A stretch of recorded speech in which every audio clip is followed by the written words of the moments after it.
My name is Andrea Chmielewski Bigazzi, and I have the big pleasure of being the coordinator of Privacy Rules. Privacy Rules is the alliance of legal, cybersecurity, and data-related communications experts, nowadays present in 56 countries around the world, and luckily growing every week that passes. Together, we are here to provide service to institutions, companies, and we are here definitely also to disseminate, like in the case of Empresas, como no nosso caso, estamos hoje dependendo da informação do último que apareceu to be aware. privacidade para estar preparados para aquilo que vem. Estamos começando com a América Latina, então bom dia para todos, para a América Latina. Não só no meu nome, mas nossos especialistas que vão falar hoje desde a Europa.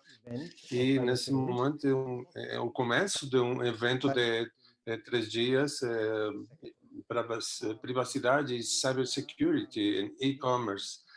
Esse evento começa com a agência de cooperação, com uma mulher muito importante do nosso comitê da América Latina, Estela Vanegas Morales. Estamos muito contentes de ter ela aqui, desse grupo de especialistas na América Latina, e de alguma maneira é a pessoa mais aquela os anfitriões que vamos fazer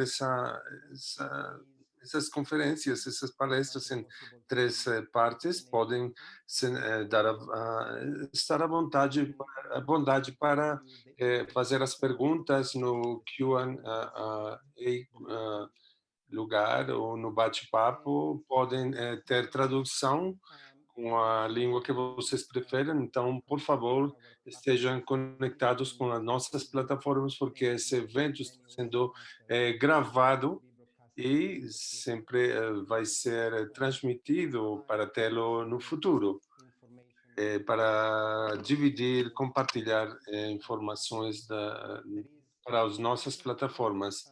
Tem um maravilhoso painel de especialistas de diferentes campos que estão vendo com seus temas específicos. Eu vou deixar com o moderador para cada sessão, para eles apresentar os especialistas, os palestrantes, e vão falar das suas biografias, que eles são eles e de que estão tendo cuidado na privacidade e segurança. Vamos começar com Estela Vanegas Morales para fazer uma grande introdução da apresentação da nossa conferência. Então, agradecemos muito a Estela, de toda a nossa equipe, que trabalhou muito com Valentina por ter aqui esse grande evento. Então, Estela, a palavra é com você. Obrigado. Vamos mudar para espanhol agora. Eu vou dar as boas-vindas para todos em espanhol. É uma honra para mim, um motivo de alegria fantástico estar aqui reunidos com todos vocês, porque realmente nós somos desde Privacy Rules, estamos convencidos da importância que tem compartilhar o conhecimento da privacidade, segurança da informação, e além disso estamos com o compromisso de integrar diferentes disciplinas, não só as jurídicas, mas também as relativas aos assuntos da segurança, o manejo da tecnologia, e fornecer entre todos um conhecimento que ele seja fácil de se entender e que vai deixar a todas as pessoas que estão fazendo parte hoje dessa sociedade digital ser participantes ativos do desenvolvimento que nós estamos tendo, contribuir para a consolidação desse comércio eletrônico que hoje nós temos na nossa região, e aproveitar o melhor sob um marco de respeito de fundo sobre a privacidade dos indivíduos e um grande reconhecimento ao labor dos empresários, que eles contribuem no dia a dia para ter melhores condições econômicas, o qual, sem dúvida nenhuma, nessa situação de pós-pandemia é indispensável, muito importante para continuar avançando como região. Hoje não, hoje nós vamos ter esse evento que vai convocar diferentes especialistas de privacy rules na América Latina. Temos o privilégio de ter representantes desde México até a Argentina. Vamos ter um evento que vai estar direcionado para público em duas línguas próprias da nossa região, o qual tem sido um dos objetivos muito interessantes de privacy rules e espalhar o conhecimento, dando aquele reconhecimento à cultura própria de cada região. É por isso que estamos aqui para falar desde a perspectiva da América Latina, eh, assuntos do mundo todo, mas vai nos permitir ter, vai nos deixar ter um espaço super agradável com essas falas. Para falar para aqueles que estão conosco hoje, conectados, vamos ter três sessões. A primeira sessão vai estar muito focada com dar uma perspectiva com direito fundamental, mas relativo às práticas e o nosso colega Juan Carlos Manrique, ele vai estar conosco, vai ser o líder desse painel e Juan Carlos vão ouvir ele durante a primeira parte do evento.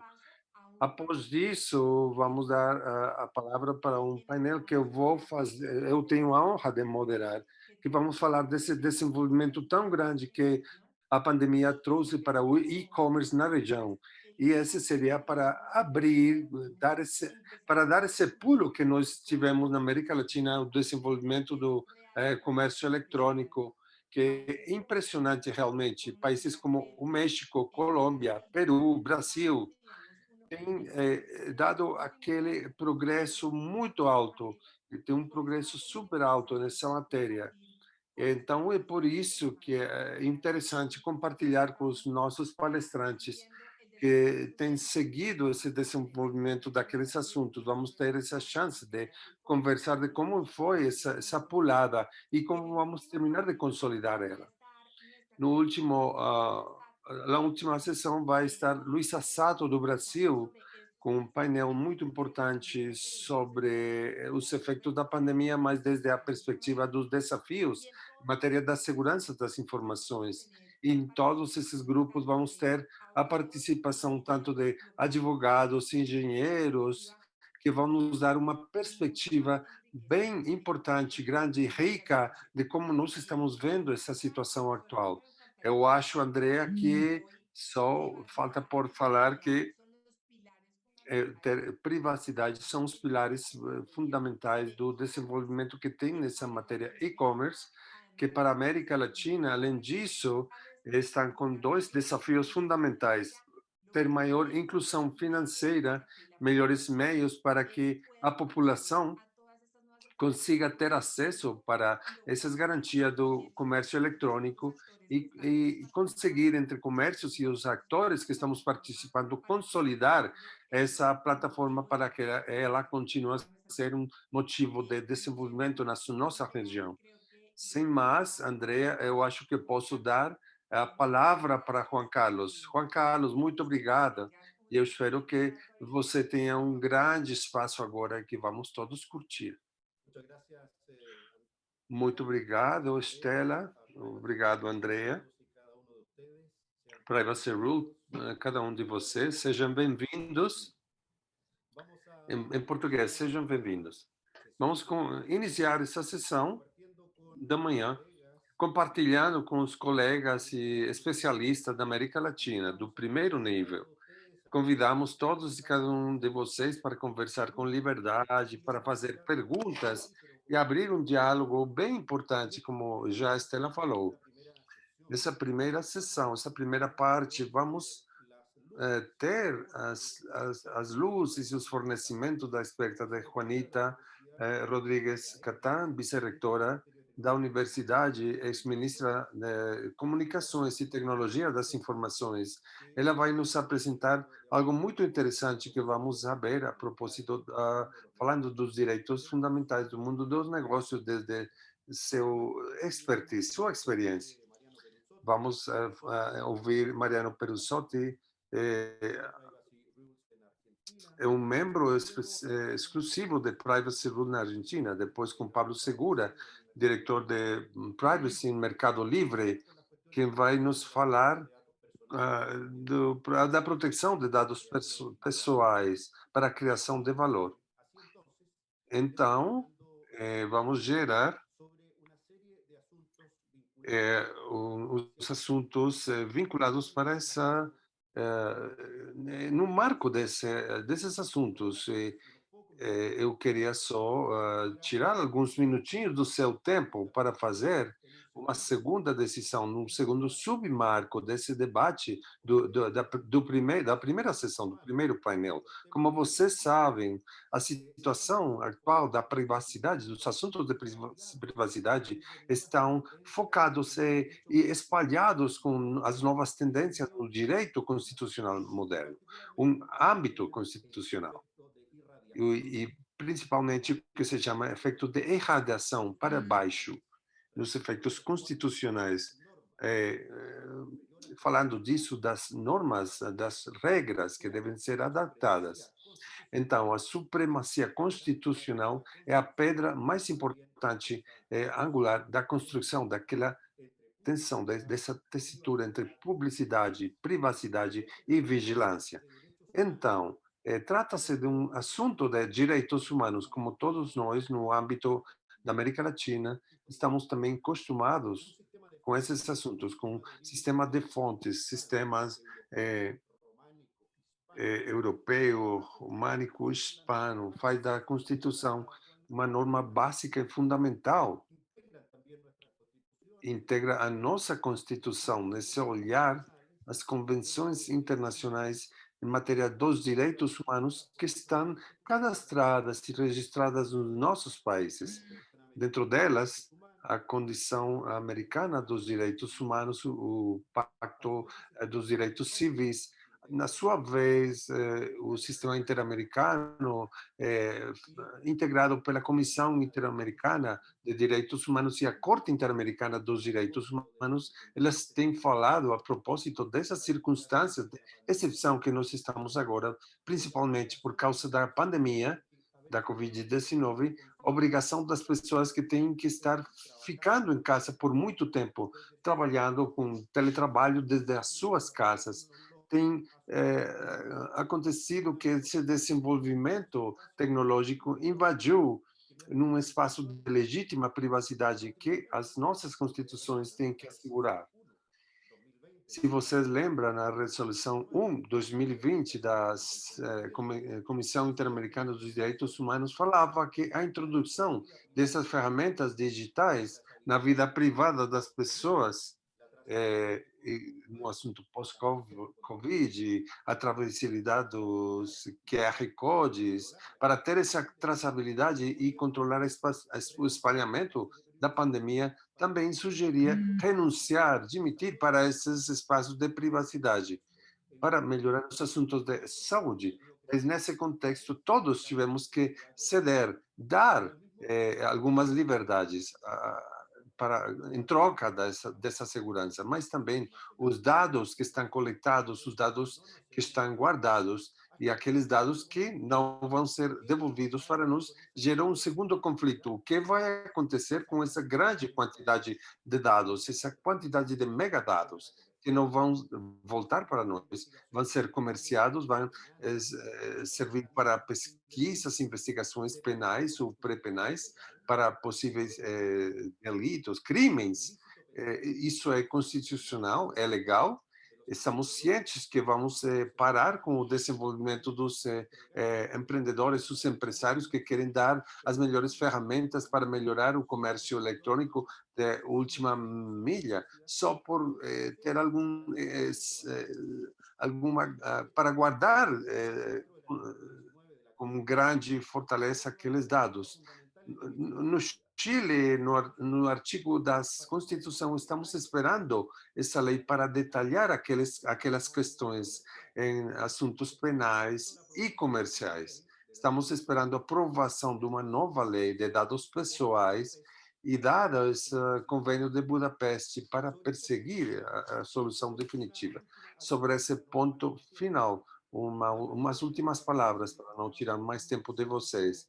A pandemia significou uma pulada muito grande, exponencial para os crimes cibernéticos.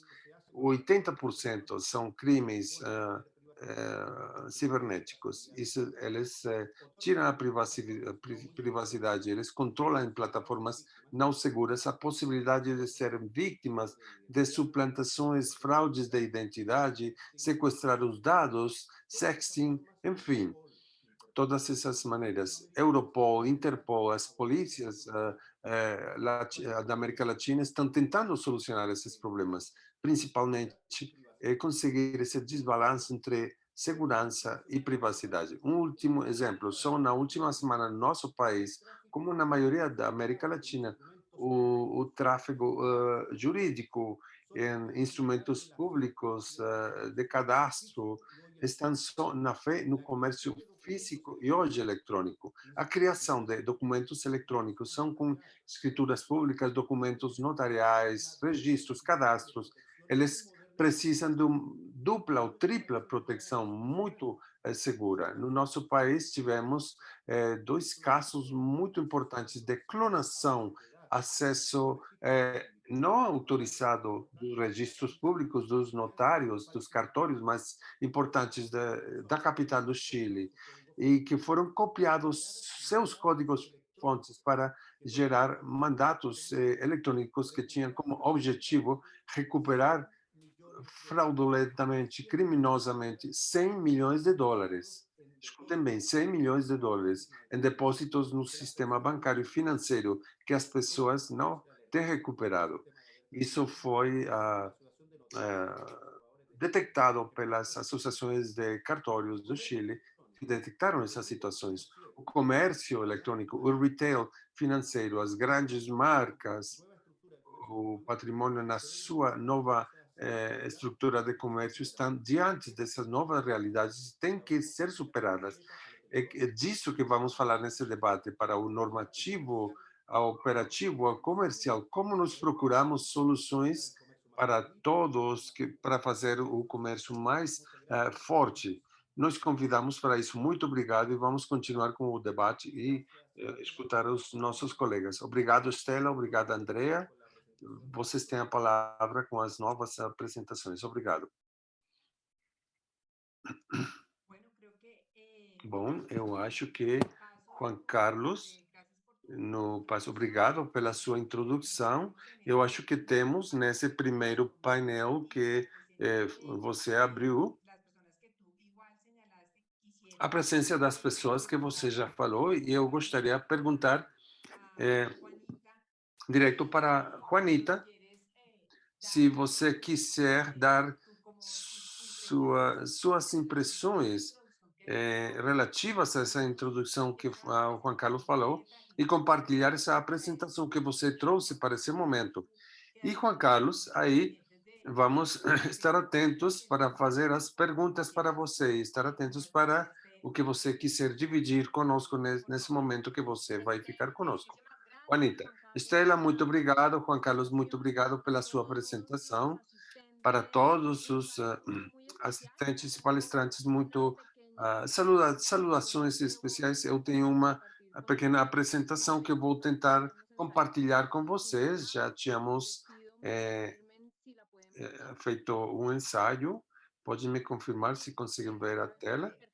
Sim, Juanita, muito bom. Perfeito. Fantástico.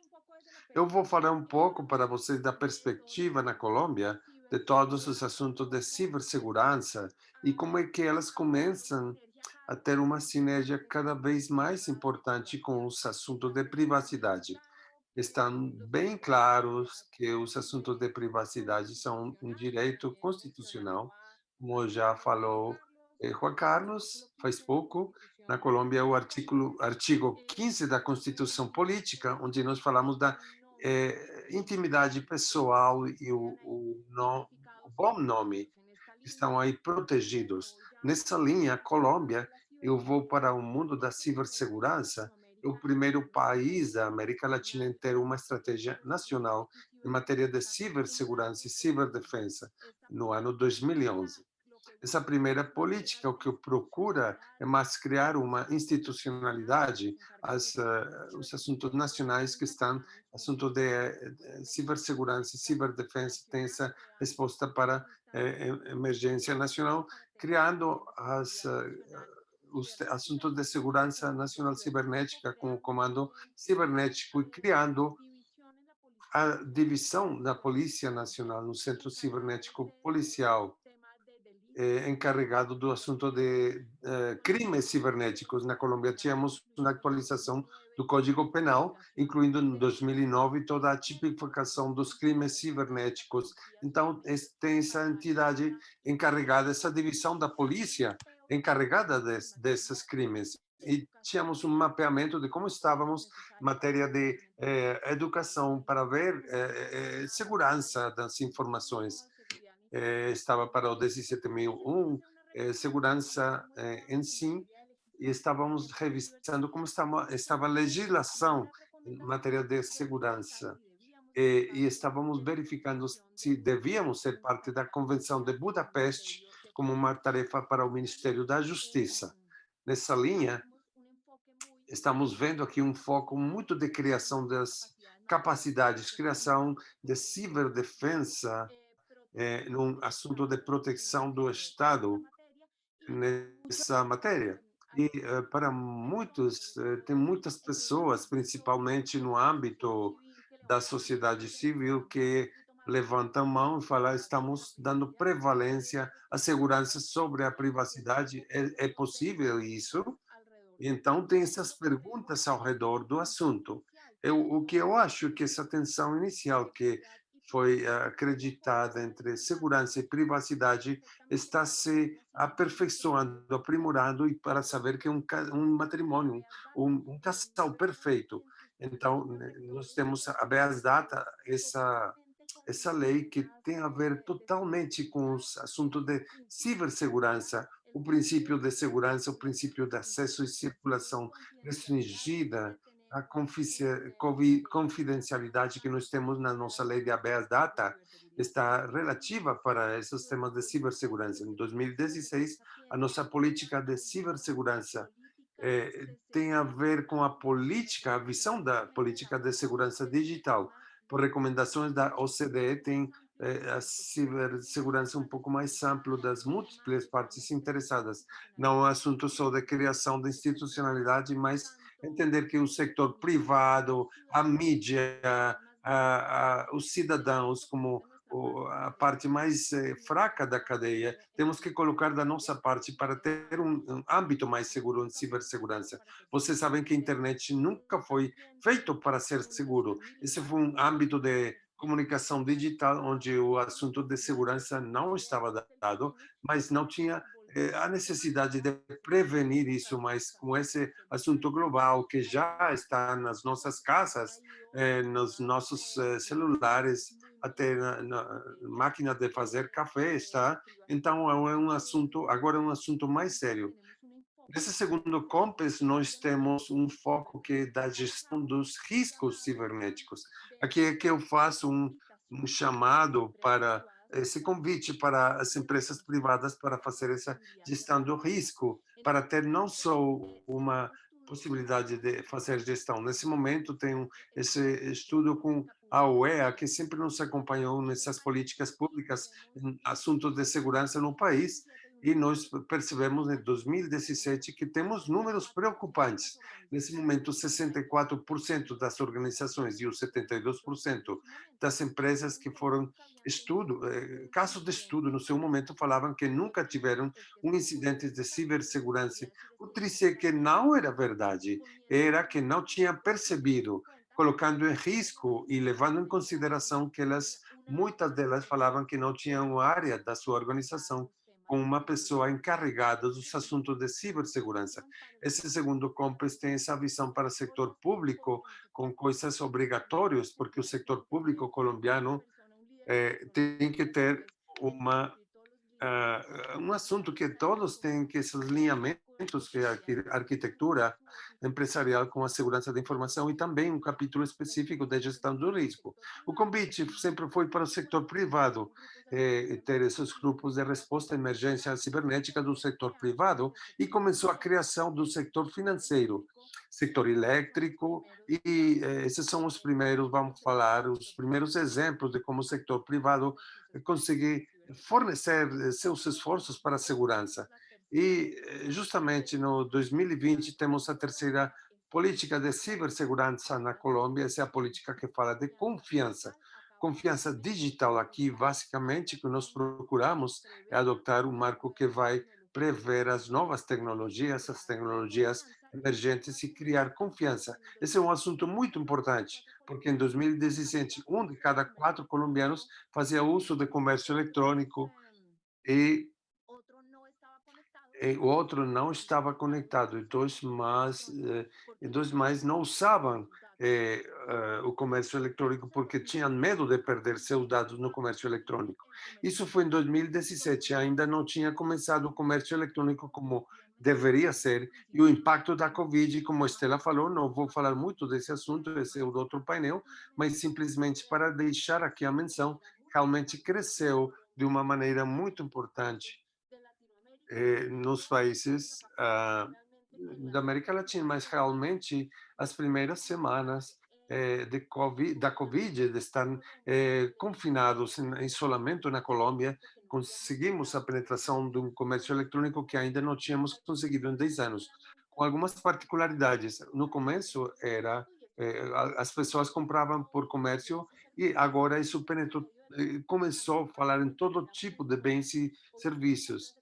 Hoje fazemos compras de comércio eletrônico por coisas que antes não tínhamos feito e pagando um valor que nunca tínhamos pensado faz alguns anos.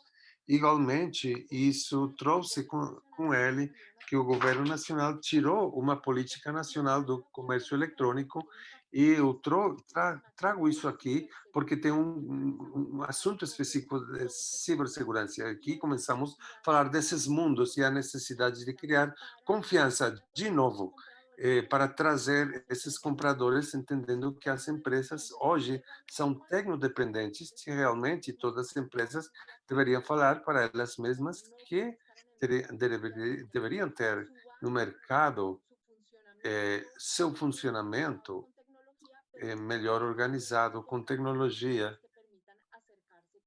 e para ter perto com os clientes. Nessa linha, e para acabar essa intervenção, é muito importante hoje que, como organizações, para esse assunto de cibersegurança, mas também de compliance, cumprimento. Aqui temos nossas organizações estar cumprindo com essas organizações. Nas empresas, normalmente, a Colômbia chega pelo lado financeiro, proteção de lavagem de ativos, de dinheiro. Mas agora nós temos uma linha muito importante que tem que interessar com compliance, tanto com compliance quanto segurança. Estar pensando com confidencialidade. É, e temos umas responsabilidades bem importantes e legais na responsabilidade dessas multas bem importantes de indústria e comércio que a autoridade, falando desse assunto na Colômbia, falou em temas de proteção de dados. E é muito importante que, então, a área de segurança, falamos que temos que cumprir com essa normatividade, compliance vai nos estar olhando o tempo todo, revistando, mas deveriam aproveitar todas as ferramentas de cibersegurança para fazer uma melhor revisão, para saber o que está acontecendo na sua organização. Nós estávamos vendo esse tema de cibersegurança como algo que vinha de fora.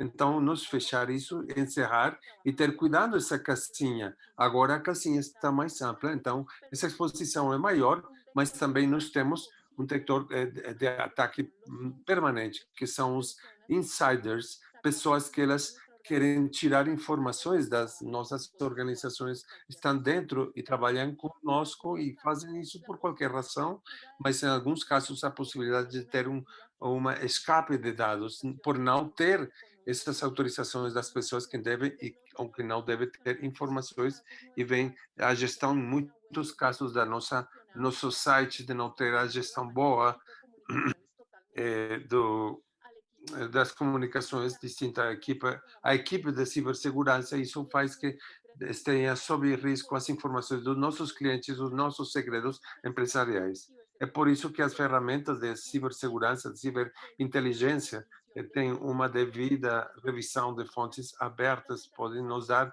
informações. Revistar fontes abertas nos dão luzes de si, por exemplo, os nossos produtos podem ser objetos de pirataria, porque mostra que os nossos produtos que têm um lugar O de temas de contrabando, que si bien no son E se responsabilidad bem não são responsabilidade, eventualmente, da empresa, tem toda uma responsabilidade de diligência que devemos fazer atendimento. No final, novamente, para terminar minha intervenção e ficar ligada às suas perguntas, é uma maneira de gerar confiança, de manter a reputação de nossa empresa no mundo digital, como já falei, que nos permite manter no mercado. Muito obrigada. Eu vou encerrar aqui minha apresentação. Vou deixar de compartilhar a tela. Muito obrigada, Joanita. João Carlos, se você tem uma pergunta, eu tenho um comentário que é muito apropriado e depois vá o Juan Carlos para fazer sua pergunta. Você falou dos pontos importantes, Joanita, como nós passamos na América Latina de ter desconfiança por razões do que estamos vivendo, para ter confiança, oferecer confiança e ter mais contato através do comércio eletrônico. Mas vem esse grande desafio: como as empresas fazem investimento em tecnologia para garantir a segurança no armazenamento dessa informação e uso dessa informação. O setor financeiro, como você falou, é muito potente e tem dado o maior aporte nesse assunto e tem a necessidade de que os comércios se juntem nessa aposta e esse assunto de segurança para o setor financeiro para fazer um círculo fechado das medidas de segurança que garantem a confiança. Assunto pequeno para adicionar, acrescentar. O assunto de comércio eletrônico na maioria das empresas grandes ou pequenas, estamos falando de marketing digital. E as empresas o ano passado, elas bateram muito forte, porque era muito mais do que isso. Tem assuntos logísticos, serviço ao cliente e, muito importante, haver data e cibersegurança para nos manter no mercado, para que as pessoas voltem para nós e a gente gere confiança. Juan Carlos, você pode dizer, eh, ao final fazemos todas as perguntas? Sim, eu estava escrevendo, a exposição da Juanita tem sido muito potente e muito completa, que em um curto tempo tem deixado sobre a mesa esses aspectos fundamentais do debate. E tenho algumas anotações das perguntas que chegaram, Juanita, e vou levar uns 3 minutos. Você falou pontos muito importantes da gestão pública, da sua experiência colombiana, como falou Estela, compatibilizar o desenvolvimento e o nacionamento dos dados, autodeterminação, enfim. Mas o primeiro que eu gostaria de perguntar é uma opinião desde a experiência colombiana.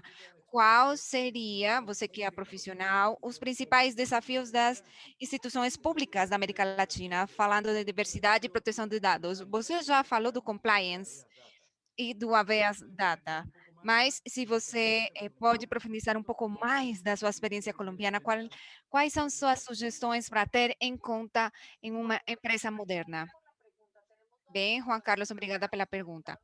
Temos, por um lugar, o setor público, que tem obrigatoriamente que ter e cumprir alguns regulamentos e estándares mínimos nas suas organizações.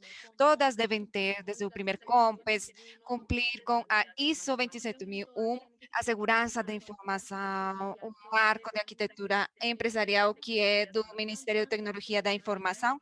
Todas têm que ter uma devida gestão de risco. Se criou um grupo de emergência cibernética do governo nacional, onde todos devem ter uma pessoa responsável da sua organização para estar em constante comunicação com esse grupo. É aí onde a gente diz que na rota temos uma rota bem estabelecida, mas qual é o problema? O talento humano. Não sempre a gente tem os perfis que precisa para ficar encarregado desses assuntos. É obrigatório no setor público, se temos que ter um líder, uma liderança de tecnologia, e eles devem se sentar com o líder da instituição, conhecendo a estratégia para conseguir fazer um acompanhamento. O problema é ter esse pessoal para trabalho e um investimento para que eles estejam devidamente cuidados. Temos um índice que a gente maneja desde a parte pública, que faz uma revisão ano por ano nas entidades de ordem nacional e departamental e local, para ver como estão adquirindo esse nível de amadurecimento. Estamos falando desde o 2017 para a última revisão que fez a OEA, temos tido 0,5 que a gente subiu em todo o investimento, mas continua faltando investimento e talento. Falando do privado, não é obrigatório e a política pública faz uma recomendação. E no setor privado, a gente tem empresas onde o líder de tecnologia é a mesma pessoa que está pensando que é o que está encarregado dos computadores e das impressões e que ele está perdido na organização. Ele não faz parte da estratégia. E a gente não entendeu que somos empresas de tecnologia sem importar no setor em que você está. Na Colômbia, a maioria são pequenas empresas. Então, mais ou menos estamos falando do 95% das empresas que muitas vezes é muito difícil fazer um investimento em assuntos de segurança na informação. Tomara que possa terceirizar esses serviços. As empresas grandes têm tudo claro. Eles acham mais, eles sofrem com os ataques e o que acontece depois de um ataque cibernético? Vemos que muda o chip. Pelo menos o setor público na Colômbia tem os lineamentos um pouco mais claros. Falta um pouco mais por fazer, mas o setor privado tem uma responsabilidade maior, porque vem das boas práticas empresariais para criar confiança. Muito obrigada, Estela. Vamos com nossos seguintes palestrantes. Obrigada, Juanita. Vamos com Mariano. Mariano, escutamos você e o microfone é seu. Bom, muito obrigado, Juan Carlos. Gostaria de agradecer pelo convite para expor nesse evento, também a Andrea e a Estela, pela sua especial, por ser especial convite. Os que estão nos com, acompanhando ao vivo. A ideia da minha apresentação, eu vou ser o mais breve possível. Vamos falar dos programas corporativos e como isso favorece a construção de uma ferramenta de criação de valor e aumento de competitividade para as empresas. Vou começar para ter nossa excelente apresentação. Num aspecto que já se falou que é importante e a conclusão da minha palestra. A privacidade deve ser o elemento que nos permita e que permita às pessoas confiar nas empresas. A confiança é fundamental. E, em realidade, se nossos clientes e nosso usuário final não têm uma confiança em nossas políticas e nossas práticas de privacidade, realmente estamos fazendo algo errado. e vai afetar seriamente nossos negócios. Aqui falávamos das estatísticas, Juanita mostrou as razões pelas quais não confiavam e em que medida isso afeta nos negócios das companhias, falando de e-commerce e possíveis consumidores que ficam fora de fazer essas operações das plataformas por não ter confiança na sua informação. Então, desde meu ponto de vista, a decisão de ter um programa management de cumprimento corporativo em matéria de privacidade que seja eficiente, robusto, eficaz, leva necessariamente a uma vantagem competitiva relevante, qual é, por um lado, claramente guardar a reputação e a imagem da empresa, assim como também claramente deixar a empresa na vanguarda em temas de privacidade e dados pessoais. Falando do ponto de início, eu falaria que para que o programa seja eficiente, temos que cumprir com a norma. Isso não é simples, porque, como já vocês sabem, nos últimos anos tem tido normas, regulamentos nos estados que atacam a problemática e a produção dados pessoais, desde a Argentina no ano 2000, passando por Uruguai, a Colômbia, claramente México, até os últimos países que têm tido normas de proteção de dados, a Lei Geral de Proteção de Dados no Brasil, Equador recentemente, que tem uma legislação também, o Panamá, Nicarágua, temos uma quantidade de estados que estão fazendo regulamento especial com suas normas muito estritas para os aspectos vinculados à proteção dos dados pessoais. E claramente, mais além de ter isso, temos normas que são regulamentárias dessas leis do estatais, que têm diferentes legislações. Na região, vemos que continuamos seguindo o modelo europeu, na lei geral do regulamento de dados pessoais, de proteção aos dados pessoais e os normativos anteriores que estão na Diretiva 95/46 da União Europeia. E pelo qual a gente viu que tem uma similitude e semelhança nessas normas, mas, não obstante, a gente vê particularidade nas normas, o que se traduz em um esforço, uma dedicação especial das empresas. As empresas que estão operando em diferentes países da região em tentar cumprir com cada um dos requisitos.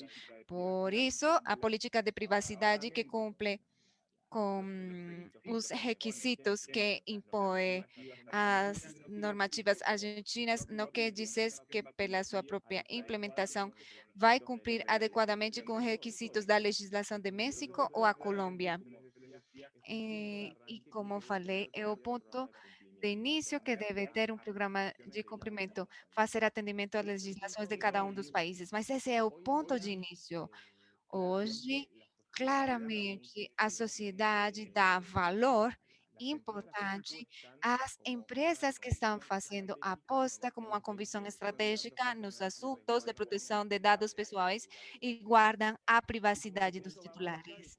E como falávamos, o cumprimento normativo, o que se exige, o que se procura hoje em dia é adotar uma visão mais novedosa que tenha a privacidade.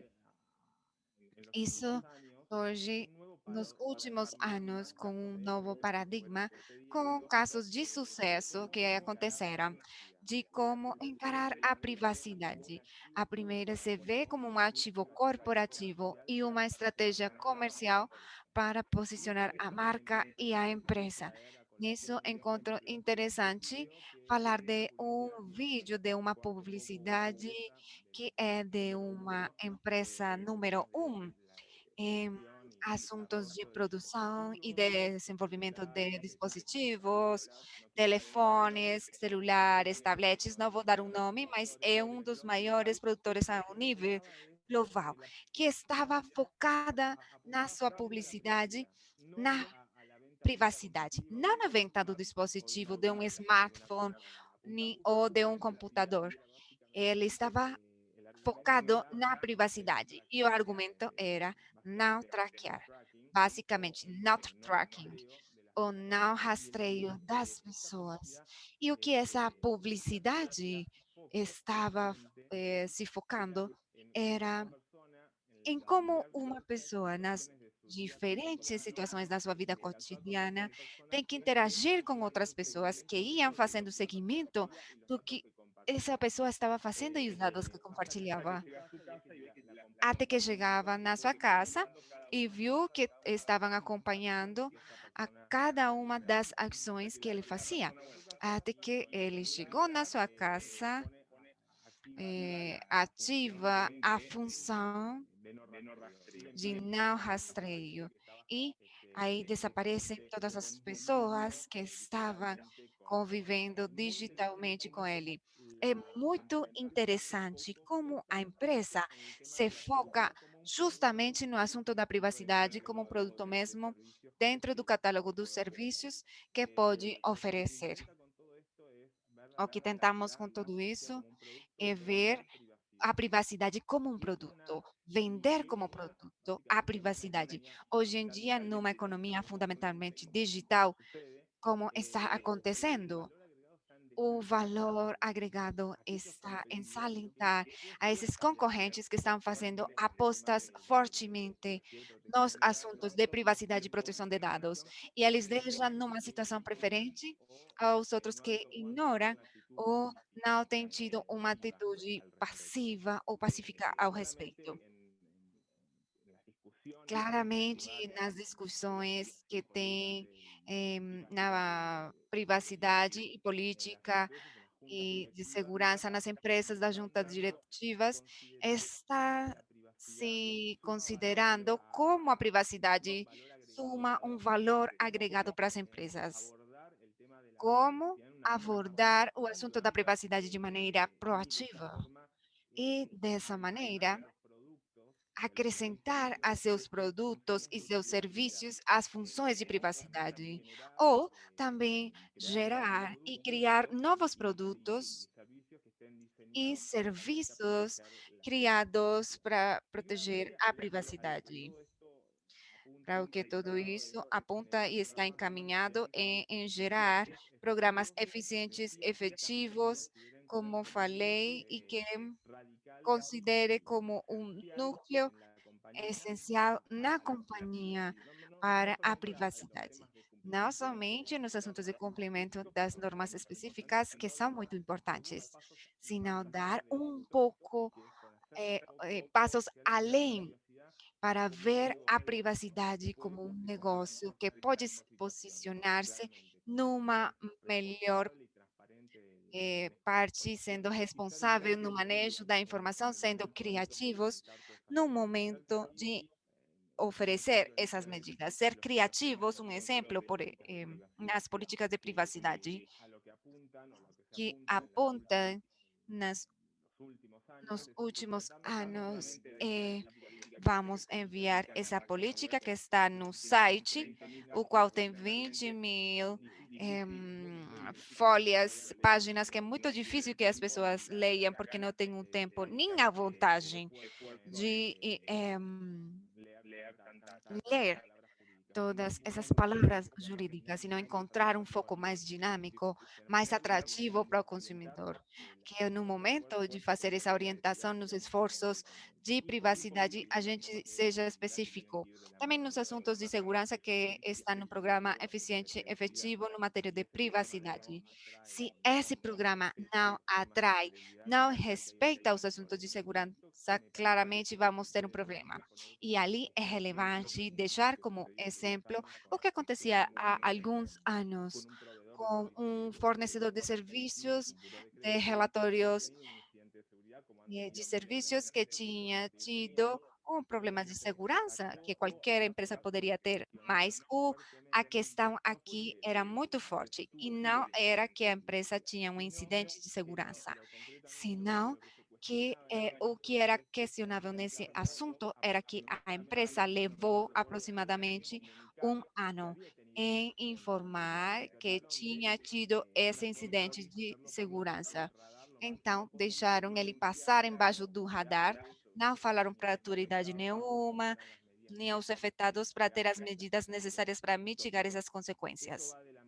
Então, isso vai dar mal do programa de privacidade, que ele deve ser transparente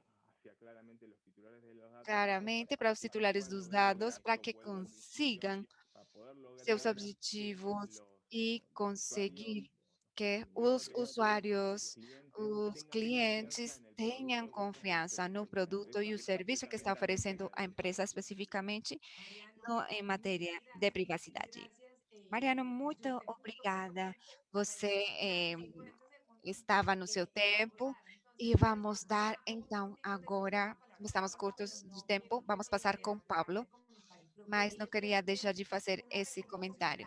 Você deu uma recomendação chave, passar de cumprimento normativo ao cumprimento efetivo e voltar isso parte da cultura, tem que ser uma parte da cultura da empresa. No final, quando a gente faça a sua recomendação geral, você que conselho daria para um empresário para quebrar esse mito de que essa privacidade é um obstáculo e que pode ser um parceiro para o crescimento seu relacionamento com o cliente? Obrigada, Mariana. Pode responder ao final. Pablo, vamos com você desde sua experiência. Fale-nos, por favor, você tem o mesmo tempo e agradecemos respeitar nosso tempo para tirar nossas recomendações no final. Bom, muito obrigado, Estela. Obrigado pelo convite. Estou muito feliz de estar aqui nesta oportunidade para compartilhar as experiências que a gente coletou desde o programa de privacidade de Mercado Livre. Eu vou compartilhar a tela para a nossa apresentação. Vocês me confirmam se estão vendo? Bem, vamos falar desde o ponto de vista prático, desde como o programa de privacidade pode se transformar numa ferramenta para gerar valor para a prática que estamos fazendo. Todos sabemos e não devemos repetir qual é o valor que tem a informação no contexto do mundo atual. A quarta revolução industrial é a revolução do conhecimento que tem a informação num aspecto central. Isso tem seus benefícios e suas vantagens, como que impulsa a economia, acrescenta o valor e pode ser usada para um bem-estar geral, mas também tem suas desvantagens, como os desafios na privacidade que impõem as novas tecnologias. Também temos os desafios regulatórios, o déficit da confiança no público em geral pelo uso intensivo da informação. E, claro, essas brechas de segurança e dos dados, os incidentes de segurança que são moeda comum e são notícias de todos os nossos dias. Todos esses aspectos podem ser, de alguma maneira, conformados ou estão em um programa de privacidade que pode implementar as organizações para mitigar os aspectos negativos e potenciar os aspectos positivos do uso da informação. Isso é muito importante no papel central, a incorporação do conceito de accountability no mundo do programa de cumprimento de proteção de dados. Essas são os novos regulamentos, segundo o Regulamento Geral Europeu, que incorpora esse conceito na proteção de dados, que diz que não alcança com fazer esse cumprimento do regulamento, com fazer um checklist, uma revisão na qual a gente vê quais são esses requisitos e cumpri-los, senão que devemos mostrar como estamos cumprindo esses benefícios, de maneira que tenha um benefício para o titular dos dados, fazer um esforço para que esse cumprimento seja efetivo e ele consiga atrair benefícios demonstráveis com o titular da informação. Essa accountability que é traduzido e se conhece como responsabilidade demonstrada ou como responsabilidade proativa, impõe diferentes obrigações para a organização, como promover um esquema de privacidade desde o designer, avaliações de impacto, ter um inventário das atividades de processamento de dados para entender o universo que está nesse programa de complemento, a designação de um Data Privacy Officer do legado de proteção de dados, oficial proteção de dados, encarregado de proteção de dados, como está na legislação brasileira, que é uma figura fundamental para um trabalho estratégico dentro das organizações vinculadas na proteção dos dados e o desenvolvimento das auditorias e monitoreio de risco permanente. Também relatar os incidentes de segurança. Essas são atividades que tem que desenvolver uma organização para concordar com um manejo de responsabilidade da accountability que tem que ter as organizações.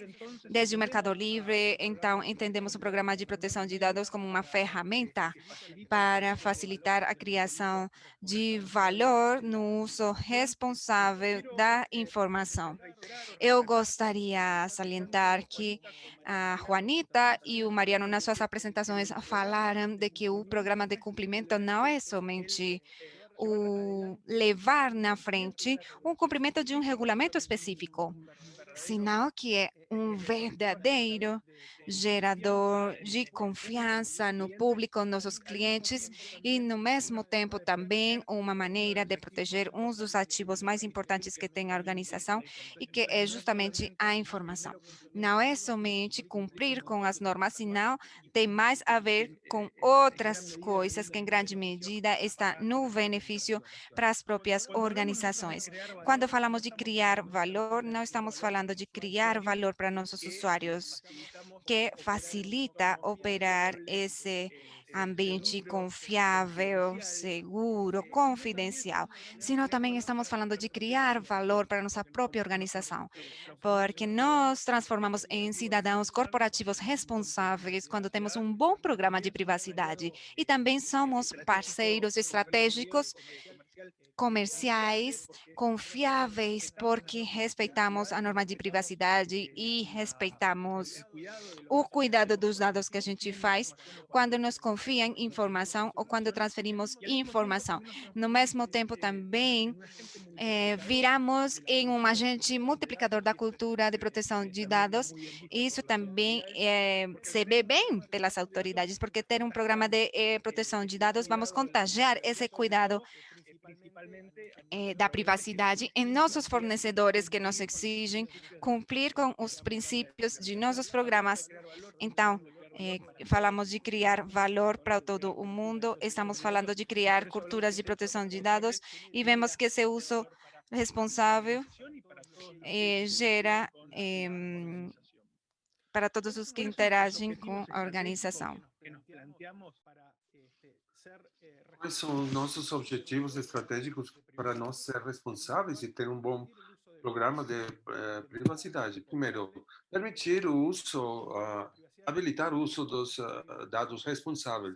Isso não precisa ter, não processar informações, mas permitir esse uso que gere valor, que seja certo para cumprir com o objetivo da organização, mas também respeitar a privacidade de todos os nossos usuários. Também ser líderes em proteção de líderes, ser influencers dos dados, em proteção de dados, para que as empresas estejam sabendo e ter isso como um modelo para seguir. E, finalmente, manter a confiança do uso, do público, do uso que nós fazemos isso. Então, dar para eles de volta essa confiança com as suas informações pessoais. E para isso nós desenvolvemos ações-chave.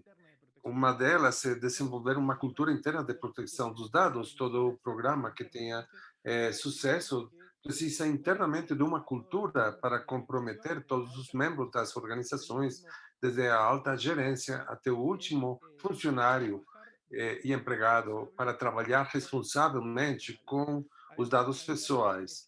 Além disso, nós estamos pensando que a área de proteção dos dados da organização seja um parceiro estratégico associado com as ações produtivas para desenvolver soluções inovadoras para ir para frente com um negócio, mas no mesmo tempo respeitar a privacidade dos usuários, estabelecer um programa de compliance baseado no risco. Esse é um assunto importante, permanente, o assunto da periodicidade. Não podemos atacar todos os assuntos no mesmo tempo, então, baseado no risco, atacar aqueles de grande impacto e com esse risco de probabilidade de risco, e ter um programa consistente que vai atacando de maior para menor todos os riscos da organização. E também, talvez, também influenciar o âmbito para compartilhar as nossas experiências, para tanto para os regulamentadores, para ter essas informações fortes, para saber que essa regulamentação vai compartilhar essas experiências e nos nutrir dessas experiências para nós e fortalecer o nosso programa de privacidade. Eu acho que passei meio minuto, mas não, está muito bem, Pablo. Você esteve super claro e com essas ações que você deu para nós, para todos que queriam ter algo concreto, então estejam aí para levar, como Juanita, já falamos com você. Eu gostaria que Mariano nos desse essas recomendações em 2 palavras. Mariano, o que você falaria para um empresário para quebrar aquele prejuízo, aquele tabu que privacidade é um sinônimo de obstáculo? E para Pablo, eu encerraria tudo isso que você fez em função do cliente interno, como você mostra para eles, como você mostra em 2 palavras simples. Obrigado, Estela. Eu vou tentar fazê-lo brevemente, curtamente. Eu primeiro mencionaria 2 aspectos que já o Pablo falou. Eu acho que é um assunto, um programa bem sucedido em matéria de cumprimento da privacidade, mas na minha experiência pessoal, quando um cliente vem e consulta sobre o que ele tem que fazer em proteção de dados pessoais e o que acontece na Argentina, que talvez não aconteça em outros países, mas que nos gera esse desafio, porque temos uma lei estrita, mas as actuações são baixas se foram poucas, então os empresários falam, bom, mas por que eu tinha que cumprir com essa norma que tinha tantos custos, se a exposição ao risco é baixa e são sanções baixas? É o que eu sempre falo, que além do risco concreto, que hoje é essa, mas com certeza no futuro meio, seja curto, seja maior, porque tem uma lei mais atualizada. O assunto está na reputação, do que implica a imagem da empresa e como o público, a galera vai perceber que uma empresa vai receber ou não uma multa. E isso tem ações de prejuízos ou não, mas o que eu estou falando, estou dando os meus dados para essa empresa que faz com esses dados, essas informações minhas, se eu vou ser sujeito de uma ação de phishing ou estou exposto para um hacking, porque essa empresa não está cuidando adequadamente dos meus dados pessoais. Então, eu acho que vai muito além dos assuntos que já falamos, mas isso tem a ver com confiança, reputação da empresa e imagem corporativa. Eu acho que está em mute, Estela. Que muchas gracias y que creo que le sumo eso, conciencia. Obrigado, Mariano. Muito obrigada. Consciência no empresário que saiba o que está fazendo vai incidir nesse medo que tem o consumidor. Pablo, obrigado, Estela. Eu queria ser muito concreto, específico, prático, de como nós, no Mercado Livre, passamos de um esquema de cumprimento para um tema de contabilidade, para um assunto pontual. Temos a privacidade, aqueles assuntos de privacidade do nosso site, com a política que cumpria com todos os requerimentos, mas será uma política muito longa, escrita por advogados, e só entendiam os advogados, não tinha nenhuma utilidade para o usuário final. Nós mudamos isso e fizemos uma landing de privacidade de Mercado Livre, onde nós concentramos todas as opções. Além disso, informamos para o usuário muito brevemente quais são os princípios fundamentais da nossa declaração de privacidade. Então, as informações mais exatas de como os usuários do Mercado Livre usam os seus dados pessoais. Então, estão os princípios de tratamento dos dados e também nós habilitamos nesse blending um painel de controle de privacidade, onde nós deixamos o usuário saber os seus direitos e conhecer acerca de como o Mercado Livre usa esses dados dos usuários. Então, passamos de um assunto rígido, difícil de advogados, com nenhuma utilidade para o usuário, para um esquema onde o usuário, onde ele pode ter informações certas de como utilizar seus direitos. Muito obrigado, Pablo. Juanita, não queria despedir, mas um minutinho para despedir, para passar o nosso segundo painel. Mas, desculpa, Juanita, agradecer a vocês três sensacionais e Juan Carlos por essa introdução fantástica. Então, 30 segundos eu dou para você, para a sua palavra. Ok, fico um pouco com o que o Pablo falou. Eu diria tomar essa lei de habeas data e nos encontrar com transparência. O ano passado foi politicamente incorreto pedir dados. Em 2019, ninguém queria dar seus dados, mas não estávamos explicando direito para que eram seus dados. Se eu vou pedir um serviço, um delivery para um hambúrguer, tenho que dar o meu endereço, porque então não chega. Então, como empresa, deveríamos falar mais, contar para que queremos esses dados, o que vamos fazer com eles. Então, tranquilizamos um pouco com esse assunto que é controversial. Essa seria a minha dica. Muito bom, Juanita. Muito obrigado para todos. Então, Andrea, nós podemos passar agora para nos encontrar os nossos palestrantes agora. Obrigado por tudo. Muito obrigado, Juanita e Pablo, principalmente porque eles são os convidados especiais de Privacy Rules. Juan Carlos é o membro de Privacy Rules por Chile e Mariano, membro de Privacy Rules por Argentina. Então, eles são da casa, eles são aqui da casa. Muito obrigado, Juanita e Pablo, também.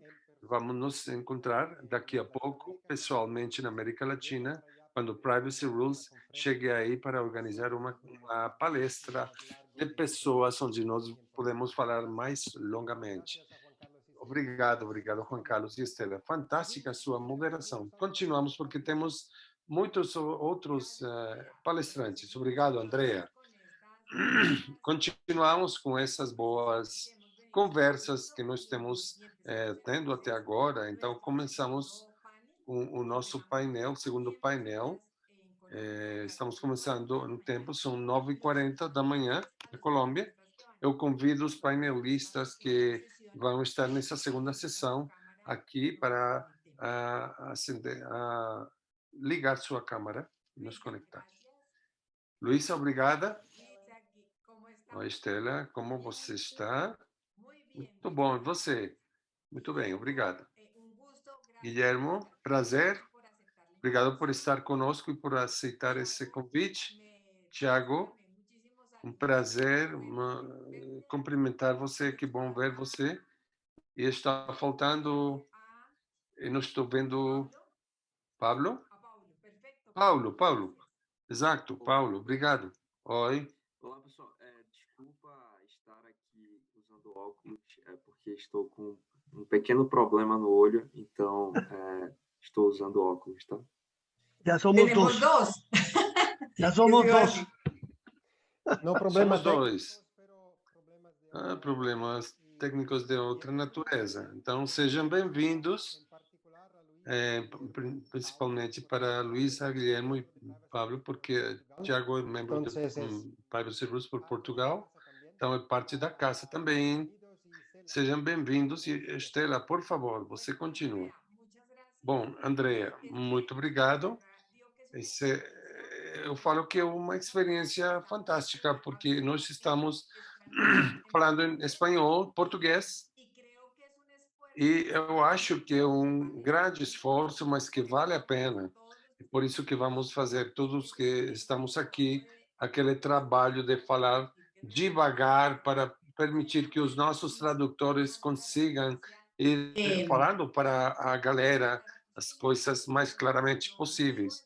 Como o nosso objetivo desde Privacy Rules é explicar as coisas simples, de uma maneira simples e prática, para que todos que estão aqui conosco tenham o melhor conteúdo e as melhores recomendações. Eu começo com contar a quem está aqui conosco hoje que essa segunda sessão hoje como vai me dar essa sensação, é, como tem mudado esse comércio eletrônico depois do estado de emergência por causa da pandemia que nós já vivemos no nível mundial. E com certeza não tem país nenhum onde o assunto do comércio eletrônico não tenha tido uma mudança muito forte. Mas sem dúvida nenhuma, na América Latina, sim que nós já vivemos isso com grande satisfação e também com muita expectativa.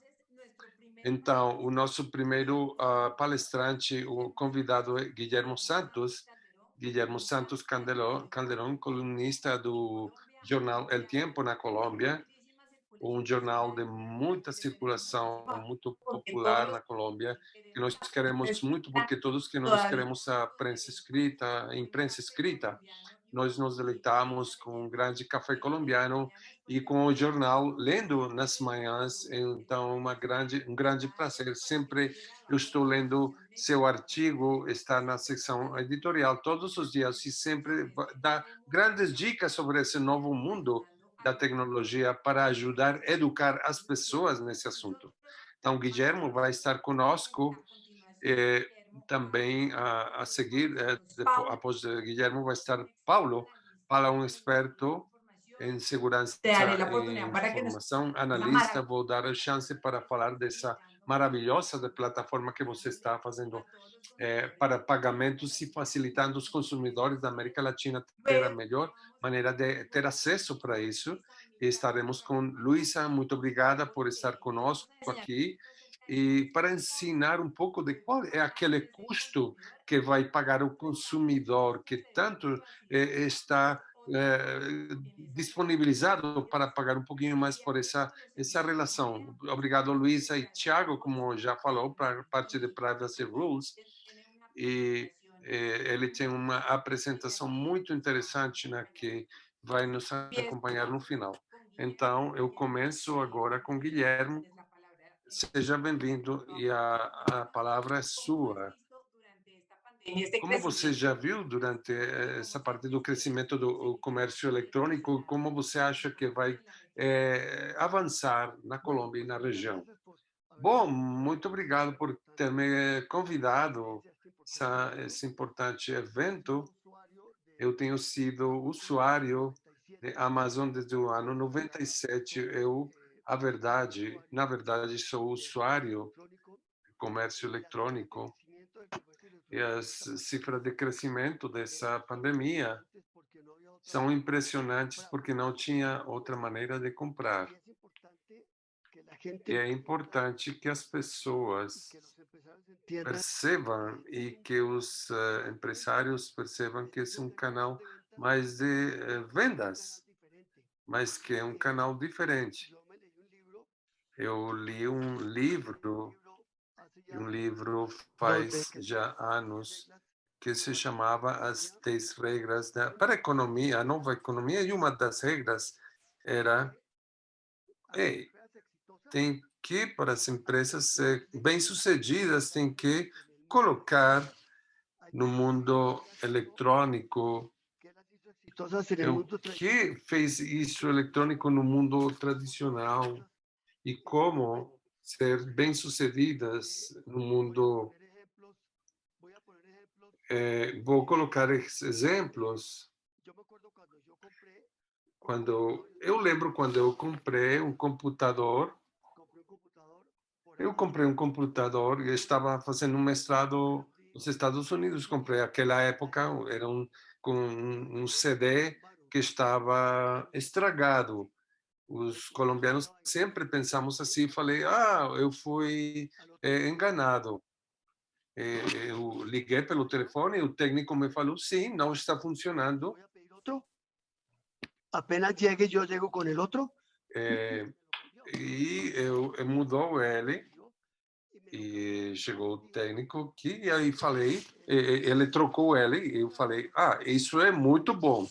Então, uma das coisas bem importantes, e essa é uma pergunta que eu tinha e que eu tive sempre na minha casa e que nasceu da palestra anterior, prévia, que é um dado privado? O que é isso? Eu vou contar uma anedota.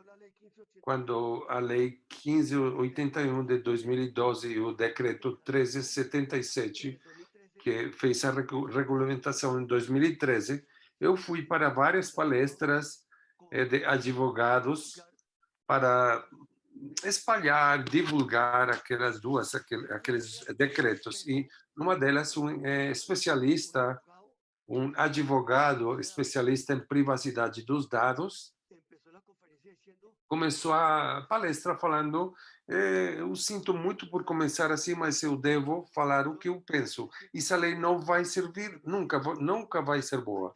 Eu pensava igual, tem dados que são privados que podem ser usados para fazer crimes, o endereço, o RG, os cartões de crédito, mas tem outros que vão ser bons. Por exemplo, vou colocar um exemplo. Se estão pegando o meu dado do meu celular, por onde eu estou me movimentando e falando, não vai por cá, porque está com engarrafamento, mas vai pelo outro lado, é bom para mim, mas se me estão enviando mensagens que falam que tem um desconto, por favor, pare e ingresse. Então, isso não é bom para mim. Então, é importante tentar de entender o valor dos dados. É bem importante tentar entender o valor dos dados. E o comércio eletrônico, que eu acho que é algo que por causa dessa pandemia, eu tenho sido professor nas universidades de comércio eletrônico, então podemos ter a melhor site de comércio eletrônico, a melhor infraestrutura, mas se você não gera confiança, ninguém vai estar com você. O comércio eletrônico, a primeira característica que ele deve oferecer é confiança. E qual é a confiança? O manejo dos dados. Eu começo no site e falando, estão me cumprimentando, senhor Guilherme Santos, como o senhor está? E me mostram, me mostram computadores, não coisas de cozinha que não me interessam, coisas que me interessam, os DVDs, os computadores. Então, as coisas que me interessam, os dados que eu estou gerando quando eu compro, o que compro, como eu pago, cada quanto que eu estou entrando para aí. É interessante isso que seja utilizado para o meu benefício. Então, a minha pergunta, são dados privados? Sim. São para uso de Amazon ou do comércio Es eletrônico. otra cosa. Se Entonces eles es muy importante vendem, é outra coisa. datos de comportamiento. Então, é importante entender que esses dados de comportamento são bons para o comércio eletrônico, porque é muito importante que e-commerce conheça o usuário. Isso faz com que ele venda mais e vai fazer com que o usuário sinta-se melhor. Un É supermercado. como quando a gente entra para um supermercado, que é bacana, que mostra a primeira fila, mostrando o que a gente precisa. Isso nunca acontece. Nós temos que percorrer o supermercado procurando a coisa. No comércio eletrônico, está na primeira fila o que nós compramos, sempre no site. Dois, agora eu vou falar um pouquinho do comércio eletrônico. Ele está de mãos dadas com a transferência eletrônica da empresa. O comércio eletrônico obriga a pensar diferente as pessoas. Eu conheço casos de pessoas que têm colocado comércio eletrônico pensando que vão comprar só as pessoas do bairro E isso não é assim. Pode comprar pessoas de fora, de outros países. Então, nós temos que pensar, então, como vou mandar En Brasil a linguagem. No Brasil, tem palavras que nós usamos aqui todos os dias, mas lá são palavrões no Brasil. Então, temos que pensar na linguagem que nós usamos. As cores, isso tem seu procedimento, seu processo, porque já, falando de comércio eletrônico, estamos falando de um comércio sem fronteiras. Agora, isso tem que estar conectado para uma aplicação, um aplicativo de CRM, um aplicativo de facturação, de inventários, porque se a gente compra e coloca você no carrinho e quando você vai pagar você não volta. Então, o e-commerce, a loja não está a 10 quarteirões, está a um clique de distância. Então, sempre pensar isso, está a um clique de distância. Então, é isso importante levar em consideração, que não só é um site de e-commerce, mas ter todos os aplicativos que estejam falando com esse website, com esse site, para que a atenção ao cliente seja a melhor. Desculpa. Unos segunditos. Fica alguns segundos. Perfeito. Um assunto que não foi mencionado, que falaram de segurança informática, mas não mencionaram que as empresas de segurança informática na Colômbia é a engenharia social. A engenharia social é quando eu trouxe à Colômbia esse conceito. E quando a gente manipula as pessoas para tirar dados que vão permitir hackear. O problema não é a pessoa, é o ser humano. E na nossa empresa, nas empresas que nós temos feito provas de engenharia social, nós tivemos sucesso em todas. Nenhuma tem sido suscetível de fazer. Não, eu não dou a senha para você. Então, por favor, vamos pensar que o ponto mais fraco somos nós. Podemos colocar 10 milhões de pesos em segurança para uma empresa, mas se você vai tomar café e deixa o computador ligado, eu sou hacker, eu estou aí e eu percebo isso, eu faço todo tipo de inteligência para entrar quando ele está ligado. Então, eu queria falar e quero encerrar aqui, porque um agregado na segurança informática é muito importante. Muito obrigado. Muito obrigado, Guilherme. Eu tenho 3 coisas aqui. Eu queria salientar da sua apresentação. A confiança, importantíssima. O nível de segurança, essa evolução que tem que dar aquele empresário no assunto de tecnologia, a evolução tecnológica da empresa, esse equilíbrio entre o interesse do empresário e o interesse do consumidor, para que tenha uma consonância e algo importante entre ambos, e treinar o recurso humano, porque ter possivelmente milhões de dólares em técnicos e tecnologia se nós não capacitamos as pessoas que trabalham conosco. Exatamente. Obrigado, Guilherme. Agora, nos vemos no final, Guilherme, no nosso... Paulo, um prazer ter você conosco. Paulo, eu queria ser mais exata relacionada com o seu perfil. Eu gosto muito do seu perfil. Você é Information Security Senior Analyzer de Privacy. Então, você está totalmente em assunto de privacidade numa empresa muito interessante que se chama eBars. Então, por favor, a palavra é sua, Paulo. Então, pode falar. Muito obrigado, Privacy Rules, pelo convite.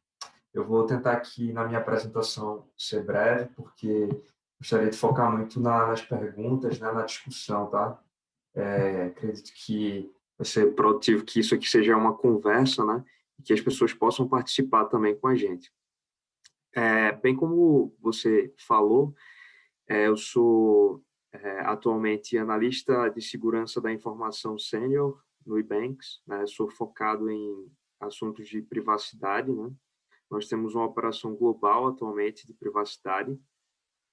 O eBanks realmente é uma empresa bem interessante no Brasil. Nós temos DNA latino-americano, né?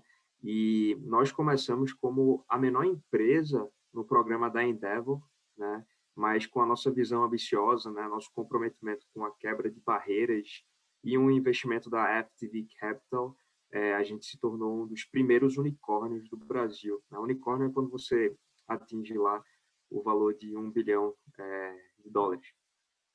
Muito embora o mundo ele seja globalizado, interligado, existem diferenças culturais e regionais em todo lugar, né? Nosso DNA latino-americano ele faz de nós pioneiros, né? Aqui, e nosso conhecimento local, né? Ajuda nossos clientes a superar esses desafios locais e abraçar, né, a beleza e diversidade dessa nossa região, né? Falando em termos de privacidade, temos aí vários países com suas leis de proteção de dados pessoais e privacidade, e lidando com esses temas de forma distinta, né? E a gente olha para cada uma dessas realidades, né? De maneira bem focada, né? Não vemos como uma coisa só, tá? Atualmente, o Ebanks ele trabalha com 4 soluções principais, né? Que é o Ebanks Pagamentos Internacionais, né? Que é uma solução de pagamento completa para empresas internacionais venderem online, né? Para milhões de consumidores aqui da América Latina. Temos também o Ebanks Pagamentos Nacionais, né? Que é uma solução de pagamentos para empresas brasileiras venderem no Brasil, através, por exemplo, de e-commerce. O Ebanks Track, né? Que é uma ferramenta de rastreamento, né? Conversão web app para consumidores latino-americanos rastrearem a entrega de suas compras internacionais e nacionais. E o Ebanks Go, né? Que é uma conta digital, um cartão pré-pago que foi feita para mudar a forma como os brasileiros compram online e também ganhar cashback em vários estabelecimentos. Eu vou aproveitar esse tempo aqui para explicar um pouco, né? Antes da gente entrar nesse assunto de como existe a questão da privacidade e proteção de dados nesse mercado, as pessoas têm que primeiro entender o que é esse mercado, né? Quais são as palavras que a gente usa quando a gente fala sobre meios de pagamento. E, assim, até recentemente, né, os consumidores aqui da América Latina dispunham de poucos meios de pagamento, né, para pagarem por produtos e serviços adquiridos, seja na internet ou lojas físicas, né? Além dos tradicionais, né, cheques e dinheiro, né, que, enfim, há algum tempo atrás utilizava bastante, utiliza-se ainda dinheiro. Haviam alguns grandes bancos, né, e 2 principais adquirentes dominantes, né, com as quais a gente queria contar aqui. Hoje em dia, né, com a evolução da tecnologia, né, e a chegada das fintechs, né, esse cenário mudou, né? Fintech significa empresas de tecnologia que, enfim, estão revolucionando o mercado financeiro, tá? Outras empresas começaram a surgir, né, e isso estimulou a concorrência, né, a oferta de serviços melhores, tá?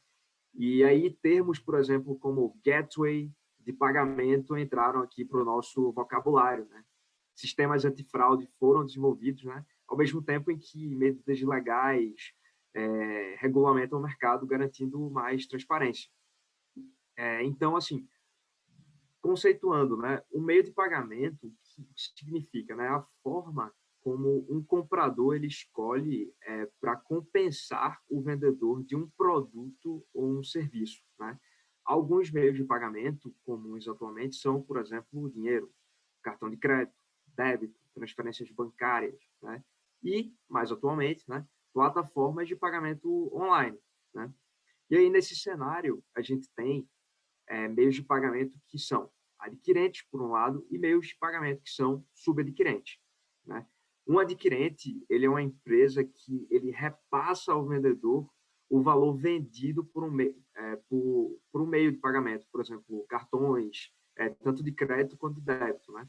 E a empresa adquirente ela faz essa comunicação direta com as bandeiras de cartões, assim como ela faz com os bancos também para fazer a entrega desses valores, né? E o subadquirente é a empresa que faz a intermediação dos pagamentos entre clientes, lojistas e adquirentes, né? E essas subadquirentes elas atuam em parceria com essas adquirentes que eu falei anteriormente, né? E elas têm o objetivo de garantir que essas transações sejam seguras, protegidas contra fraudes, né? Como bem falou o painelista anterior, né? Já os gateways de pagamento, eles são negócios que são responsáveis por processar o pagamento, efetivando essa compra, né? Isso quer dizer que o gateway de pagamento integra, né, os meios de pagamento que existem no mercado, as lojas, né, transmitindo informações, por exemplo, via API, tá? Então, queria fazer essa introdução rápida aqui sobre isso, para a gente poder entrar dentro desse contexto. Eu acho que essa introdução é importante para que todo mundo fique na mesma página aqui. Gracias, Paulo. Aprovechando tu introducción y teniendo 2 minuticos que va a compartir contigo para darle Obrigada, paso. aproveitando a introdução. E agora, para dar passo para a Luísa, as duas perguntas que queremos fazer são duas anotações, que podem ser uma pergunta. Você está nos mostrando que esse assunto do e-commerce está junto a um desenvolvimento que pode ajudar aos usuários para ter mecanismos de pagamento que gerem confiança na América Latina. Tinha muita prevenção com o uso do cartão de crédito nos meios eletrônicos. O usuário estava familiarizado com usar o cartão de crédito na loja física, mas não no canal eletrônico. E você está nos dando essas novas alternativas para que o usuário fique à vontade e com segurança e tenha a segurança. Aí eu quero falar, na Colômbia, o mecanismo mais usado tem sido PSE, que é uma plataforma e foi implementado por uma companhia que oferece segurança quando faz suas transações por PSE. Mas estamos procurando mecanismos de cartões de crédito específicos, onde você não deve usar massivamente em compras em internet, senão para algumas compras. Qual seria a sua recomendação, Paulo, para a América Latina, que seria importante? Qual é o critério do consumidor para se sentir com segurança quando vai fazer um mecanismo de pagamento? E vamos logo com o Luiz. Ok. É uma pergunta direcionada para mim, é isso? Tá. Sí. Então, existem algumas normas específicas que a gente pode olhar e com cuidado quando a gente olha para esse ambiente, né, dos meios de pagamento, né? E eu acredito que duas normas podem ajudar bastante as pessoas nessa busca, né, por mais confiança, né, dentro dessas transações, que é a norma ISO 27001, toda a família ISO 27000, né, e também a PCI, né, que, no caso, acredito que quando a gente está falando de um ambiente de dados transacionais, né, que sim, se caracterizam como dados pessoais, temos que ter esses controles, né, para que isso tem que ser, isso é realmente assim, como posso dizer, isso é um pré-req, né, um pré-requisito para estar dentro desse mercado, você ter normas de segurança aí que assegurem que os dados transacionais, né, que são também dados pessoais, né, eles estejam sendo tecnicamente transacionados de uma forma segura, né? E aí, quando a empresa ela dispõe desses controles, acredito que seu ambiente esteja bem controlado com relação a isso. No mercado também chegou a norma, por exemplo, a ISO 27701, né, que traz aí um complemento, né, sobre quando a gente fala de informações pessoais, né, de dados pessoais, ela é um anexo, um complemento da ISO 27001, né, e traz diversos controles que podem ser utilizados também para adequar esses sistemas. E aqui, né, quando a gente fala sobre, mas você está falando das normas de segurança, né? Mas e quando a gente fala sobre, por exemplo, as normas de privacidade, né, e tal, é bom estabelecer uma diferença, né? Não é porque você tem a PCI, você tem a ISO 27001, você tem a 27701, que você está aderente, né, à LGPD, ou então outras normas, né, específicas de privacidade no contexto latino-americano. Quando a gente fala sobre normas de segurança, a gente está falando sobre algo relacionado a questões mais técnicas ali, a controles técnicos, né, que a gente pode aplicar, né, governança de o gerenciamento de um sistema de segurança ou um gerenciamento de sistema que eles falam de, entre aspas, informações privadas. Quando a gente fala sobre a LGPD, a gente está falando de direitos, né? e direitos é algo maior. Muchísimas gracias, Paulo. Muito obrigada, Paulo. Para cumprir com nosso tempo, vamos passar a palavra agora para a Luísa e, finalmente, vamos ter uns minutinhos mais para fazer outros comentários. Luísa, seja bem-vinda. Luísa é coach de Liga em Vitex e vai nos falar hoje de algo muito interessante, que é essa pergunta, Luísa, que é muito chamativa, que é a privacidade o preço para pagar para seu desenvolvimento, para o desenvolvimento do e-commerce? Será que os titulares dos dados vamos ter que pagar por nossos dados? Luísa, a palavra é sua.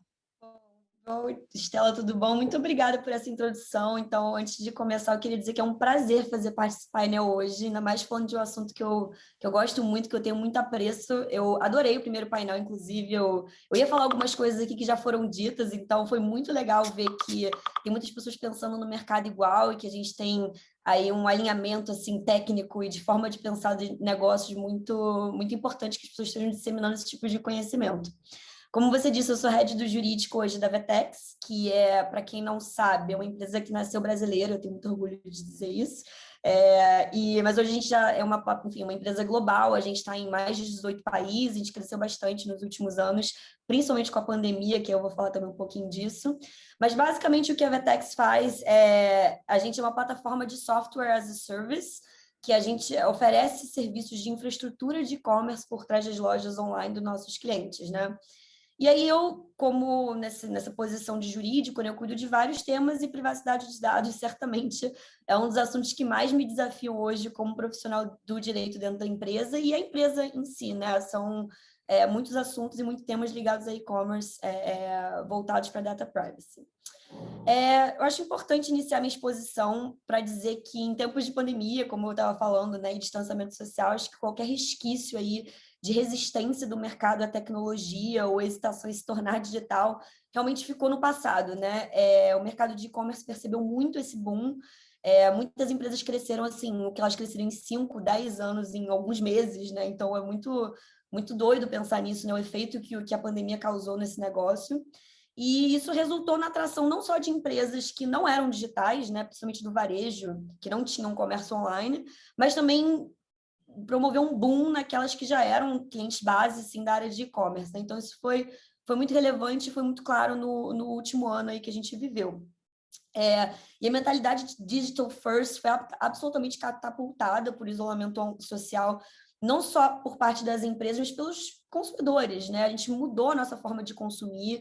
Eu mesma, eu adorava ir para o shopping, comprar na loja física, né? Hoje eu não abro mão de comprar tudo no meu e-commerce, faço tudo muito feliz online, mas isso gerou também a forma de a gente repensar muitas coisas, né? No momento que a gente imputa dados de cartão de crédito, como o Paulo estava falando, às vezes uma compra, usar um meio de pagamento, né? Eu confesso que mesmo sendo advogada, eu não parava para pensar muito na situação do meu dado pessoal até muito pouco tempo.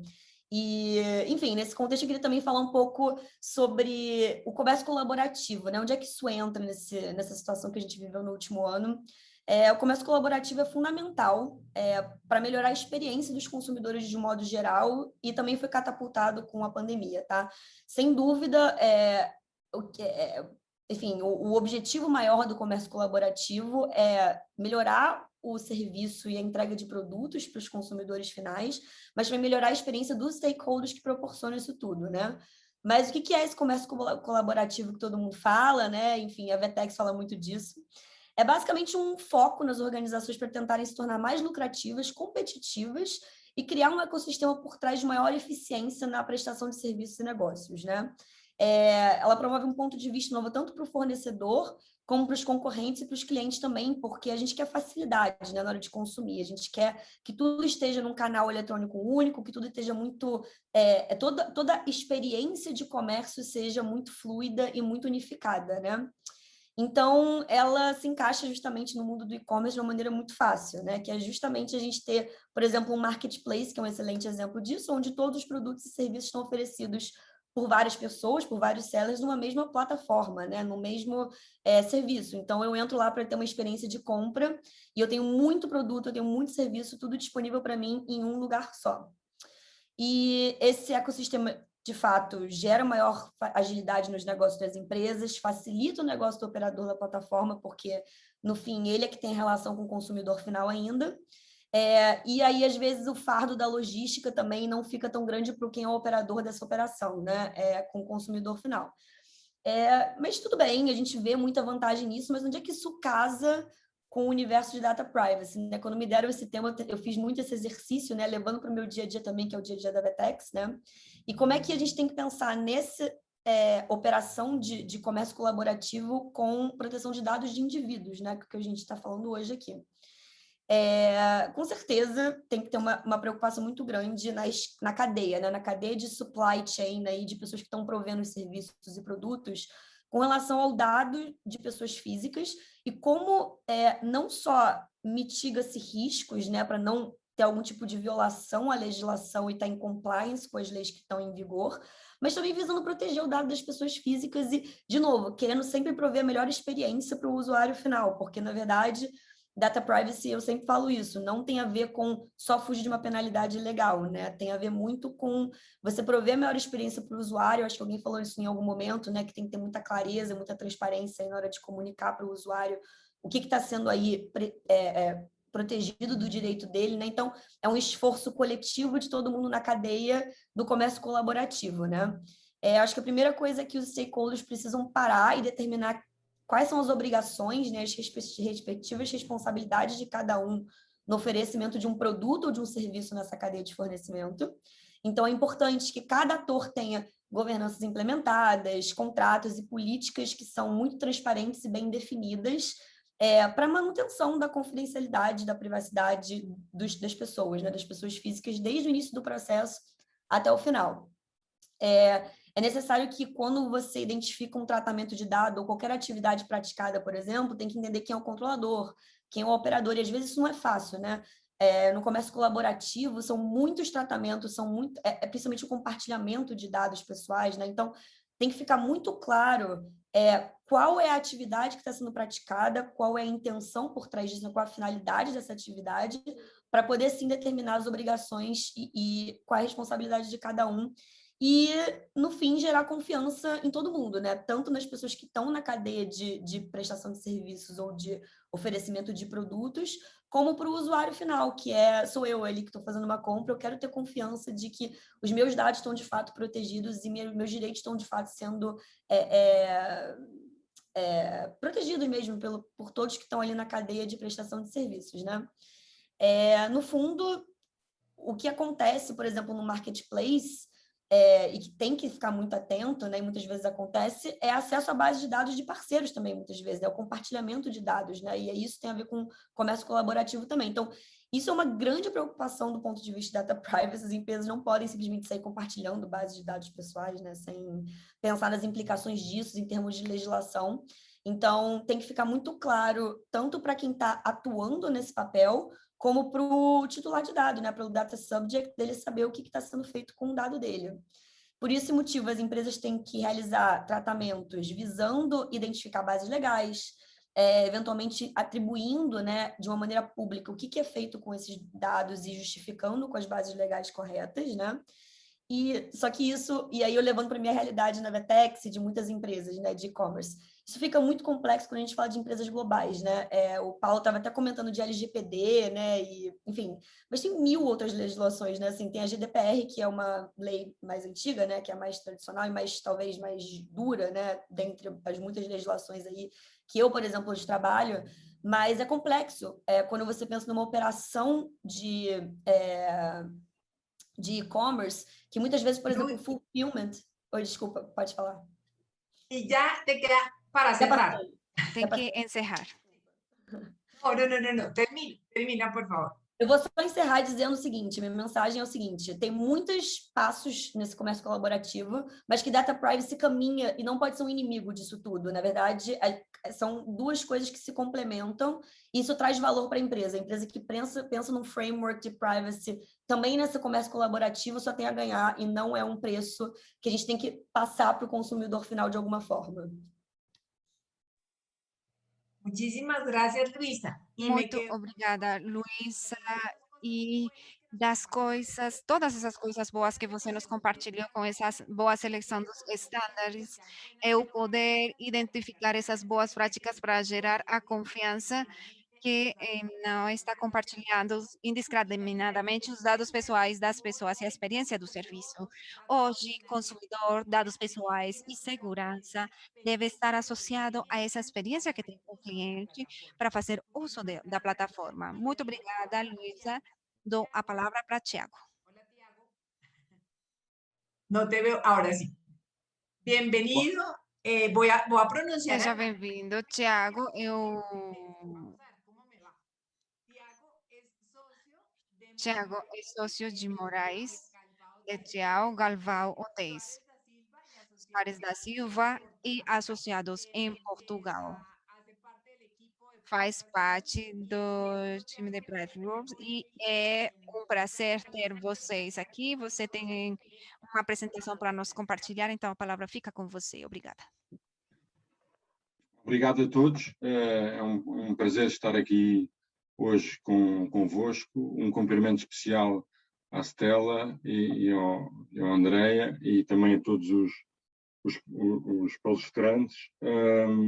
Eu tenho uma apresentação rápida que visa dar-vos uma ideia de como é que funcionam as regras de proteção de dados, especificamente relacionadas com o marketing direto na União Europeia, e de como é que elas estão a evoluir. Portanto, a ideia desta apresentação muito rápida é partilhar convosco aquilo que são as regras principais na União Europeia, mostrar a evolução de que essas regras vão sofrer e as novas tendências em termos de marketing, na medida em que a informação hoje é um valor essencial, é um bem essencial, a capacidade das empresas comunicarem com os seus clientes e potenciais clientes é fundamental, e isso é um tema muito importante aqui na União Europeia, tem sido um tema muito importante, com regulações diversificadas entre vários Estados-membros, mas que vão caminhar para uma unificação. Então, eu vou partilhar aqui a apresentação. Se eu conseguir...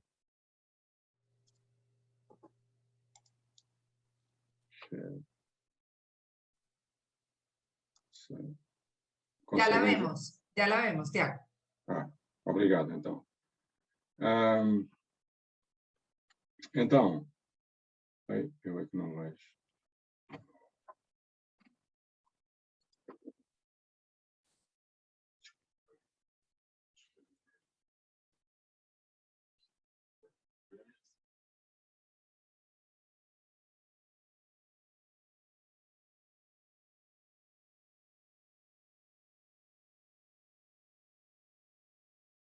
La veíamos, pero ahora ya no la vemos. Ahora sí, creo. Sí. Agora vem? Sí. Agora sim vemos. Okay. Ahora sí. Graças. Então, atualmente ainda se aplica na União Europeia uma diretiva. Como calculo que muitos saibam, as diretivas europeias têm que ser transpostas para os diferentes Estados-membros através da legislação nacional.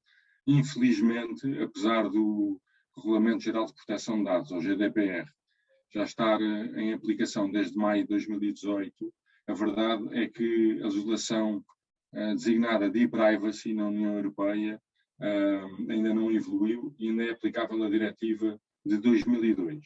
Esta diretiva de e-privacy possui regras específicas sobre o marketing direto. O que é o marketing direto?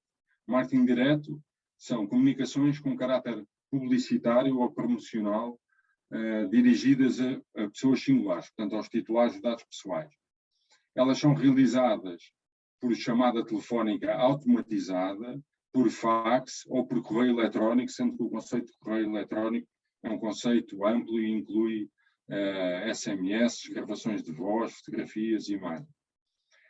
Com que requisitos é que na União Europeia se pode realizar comunicações de marketing direto? Com o consentimento prévio do titular dos dados, ou seja, uma declaração ou um ato positivo e inequívoco do titular dos dados. Portanto, a regra geral é o consentimento. Mas a diretiva da União Europeia, a diretiva de e-privacy, estabeleceu diversas exceções e conseguimos compreender porque é que estabelece essas exceções. Na medida em que exigir às empresas que obtenham consentimento prévio de pessoas, por exemplo, que ainda não são suas clientes, é muito complicado, ou mesmo, nos dias de hoje já sabemos que as taxas de sucesso de pedido de consentimento, sobretudo no meio digital, são muito baixas. E, portanto, já em 2002, o legislador europeu previu exceções. Quais é que são as exceções? As empresas podem comunicar com os seus clientes para promover produtos ou serviços, desde que tenham recolhido os dados de contacto dos seus clientes, pretendam vender-lhes, pretendam comunicar-lhes produtos ou serviços análogos àqueles que estiveram na origem da relação com o cliente, e que deem a oportunidade aos clientes, no momento inicial, de recusarem receber marketing direto. É isto que na gíria, aqui na União Europeia, chamamos de soft opt-in. Portanto, não é preciso um consentimento prévio, mas é preciso dar a possibilidade ao titular dos dados de recusar receber comunicações de marketing direto. E depois, que em cada comunicação de marketing direto, o titular dos dados precisa ter a oportunidade de se opor. Isto é o que nós chamamos o unsubscribe, tipicamente nos e-mails. Por outro lado, qualquer comunicação de marketing direto que se faça ao abrigo desta exceção, aliás, como todas, devem identificar a empresa responsável pelo processamento dos dados necessários para o marketing direto. O que é que vai mudar com o regulamento de e-privacy? Primeira nota, regulamento de e-privacy, para aqueles que possam não conhecer o sistema jurídico da União Europeia, ao contrário das diretivas, o regulamento, tal como o RGPD, é um regulamento de aplicação direta, portanto vai-se aplicar em todos os Estados-membros. O que é que muda relativamente ao marketing direto? Alarga-se o conceito de comunicações de marketing direto, portanto, mesmo uma push notification, através de uma aplicação, deixa de haver dúvidas que está abrangida pelas normas de marketing direto do e-privacy. Especificam-se alguns conceitos, como os conceitos de mensagens de correio eletrónico e chamadas de marketing direto.